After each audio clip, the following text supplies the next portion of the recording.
came in today to talk to you about the books I actually did get to read in December of 2023.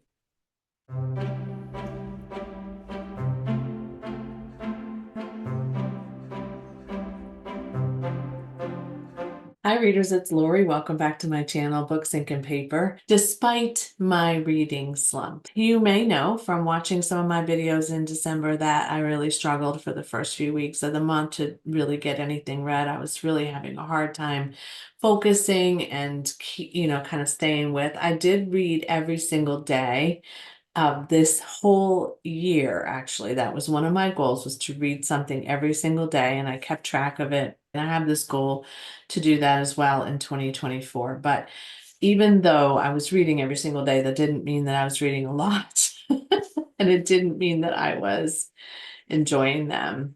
I did DNF a couple of books that I thought I was going to read in the month of December, and they just weren't working for me. One of them was Winter Street by Ellen Hildebrand. I talked about that in another video, but I just couldn't finish it. And then I tried to restart a novel that I had started a while ago, and I'm not going to talk about that today because I'm not DNFing it for good. It just wasn't right for me at that point. So I started out the month as a sort of okay, this isn't working for me. This isn't working for me. And I saw someone was reading this book on a Discord that I'm a member of. I think it was on Melinda's Web of Stories, Melinda's Discord. They were talking about Lillian Boxfish Takes a Walk, and this is by Kathleen Rooney. And so I decided to go ahead and read that. And I gave this 4 stars. I didn't finish it till December 16th, and I started it like at the beginning of December, I think. And yeah, it took me a good while. It's actually set kind of interestingly. It was fun to read because it was set on New Year's Eve in 1984, and Lillian Boxfish decides to go and take a walk. And on this walk, she ends up meeting a number of people along the way. And some of those people think she shouldn't be walking on the streets of New York City in 1984 on New Year's Eve, but she's pretty bold and she does it anyway. She not only encounters a number of people, but she reminisces about her life. And so her whole life story unfolds for you. Because she's an older woman, she tells you about her experiences at a department store in the 20s, I think, and the how she met her husband, and she talks about her child and a number of other relationships that she had over time. And she's a poet, and so she talks about writing poetry and being published, and so she just has this remarkable life. It does sort of remind me of other books that I've read this year. um Tom Lake is one. She ends up unfolding this story of her life and her life's journey too. And there was another book that I remember reading where it was similar, but it was a while ago, and it was set in the UK as I remember, and I just can't remember the name of that one, but it was a male character. So very different.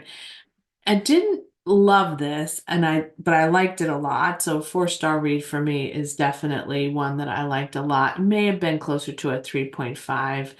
I think what maybe challenged me a little bit was that I couldn't really say that I was 100% behind Lillian in terms of my liking her as a character. And it's not that I disliked her.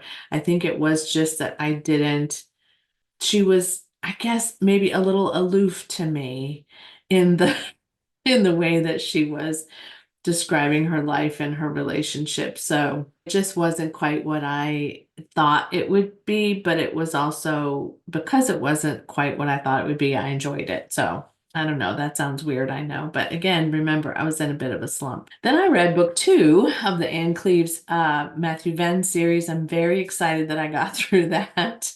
I enjoyed this, and I do plan to read book 3. This is the week where I'm like, what am I going to read before Mardi Gras Readathon? And I'm really struggling with which ones I'm going to get to. What I will say is you don't necessarily have to read this series in order, although I realize that it gives you more of Matthew Venn's backstory in part in book one, and then a little bit of it in book two, and that continues that family relationship that he has. And he was raised in a cult, so there was a very difficult detaching from the cult. And Matthew Venn is a queer character, and his family was not supportive when he came out and married his husband. So there is a little bit of that. You would not have to read book one in order to read book two. It could be a standalone mystery. But this one is about an artist's colony that kind of lives or creates in the same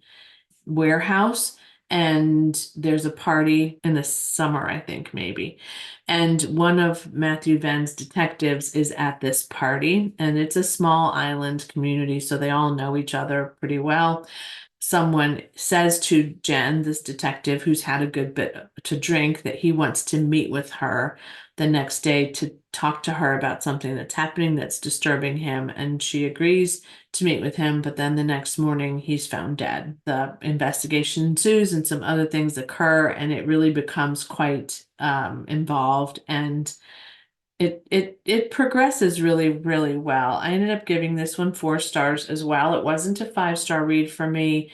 I think it was slightly far-fetched in a couple of ways for me, but I don't want to spoil anything, so I'm not going to say why. But yeah, and it maybe was just a little bit too long, but I did enjoy trying to figure out, who was responsible. And it had a very unique plot line going on for a while. So you weren't sure if these were murders or suicides. And that was an interesting take, I would say, on this. Yeah, I would recommend it. Then I read The Many Daughters of a Fong Moy. I started it over again. I'm not going to talk about it too much because I've gushed over it in my last video about my 5-star anticipated reads, but it was a 5-star anticipated read for me. So just check out that video. It's not particularly long either.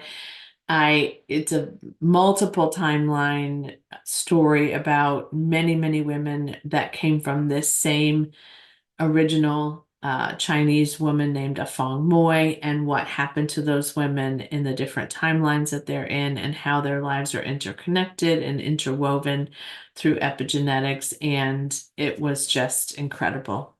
Incredible. 5 glorious, wonderful, tear-filled stars. And then the last one I finished is a novella by Janice Hallett, The Christmas Appeal. This is 1.5 in the Appeal series. I guess if she continues this series, I will be very, very happy, because it's always amusing to me.